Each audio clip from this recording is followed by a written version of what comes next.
Welcome back to In Depth with Academia. I'm Richard Price, CEO of ACADEMIA.EDU, and I'm thrilled you're joining me for another deep dive into academic research from around the world. Today, we're exploring a fascinating and nuanced paper by Isabela Vasiliu-Scraba, Les Interferences des cultures dans la littérature européenne contemporaine, or in English, The Interference, or rather interweaving, of cultures in contemporary European literature. So, what's at the heart of this paper? The big, really core question it tackles is, how do various cultures influence one another in the context of contemporary European literature? And, why does that even matter? Well, let's be real. Europe isn't a monolith. There's this temptation sometimes to think about literature as this siloed national thing, but Isabela Vasiliu-Scraba challenges that, asking if national literatures, Romanian, French, German, Polish, whatever, ever really develop in... But again, I'm just the messenger here. I'm presenting this paper neutrally, not endorsing it. So Vasiliu-Scraba uses some really vivid examples to make her point. She talks about writers like Eugen Ionesco, who's actually pretty unusual because he openly acknowledges his influences. There's this idea, right, that writers and creators sometimes try to hide who's inspired them, maybe out of pride.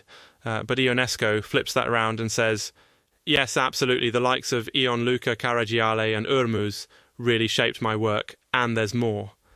Ionesco also cites the surrealist poet Tristan Tzara as an influence. What's wild is that a whole roster of Romanian names, Ana de Noailles, Constantin Brancusi, Mircea Eliade, Emil Cioran, comes up in the context of French and broader European culture. It's like this literary family tree that branches in all directions. But let's not get lost in lists, because the practical insight here is that cultural borders are maybe a bit more porous than we think. Translation, for example, is a big deal. Vasiliu-Scraba points out that many major Romanian writers were also prolific translators, bringing French, German, even ancient works into Romanian and vice versa, and think about it. She mentions Schopenhauer, a German philosopher, reading the Upanishads in French translation, while French readers first experienced Schopenhauer thanks to a Romanian translator. Cantacuzino is this kind of tangled web where ideas basically leap from language to language, totally blurring the boundaries we so often talk about. Now, one key thing Vasiliu-Scraba stresses, again, just reporting here, not agreeing or disagreeing, is the risk in focusing only on influences, especially during the communist period in Romania. There was this tendency to dissect writers' works for outside sources, maybe to diminish their originality and uniqueness, and this routine led to a downplaying of what makes a text truly original, its so-called irreducible core. Honestly, it's a problem any of us might run into, not just, literary critics during communism. Are we paying enough attention to what's unique instead of just tracing where every idea comes from? And speaking of unique, there's a whole digression in the paper about Alexandru Cioranescu, this Romanian scholar who wrote these honestly massive bibliographies of French literature. He read something like 60,000 titles and still found time to translate Dante and write histories of Romania and Tenerife, and even a dictionary and poetry.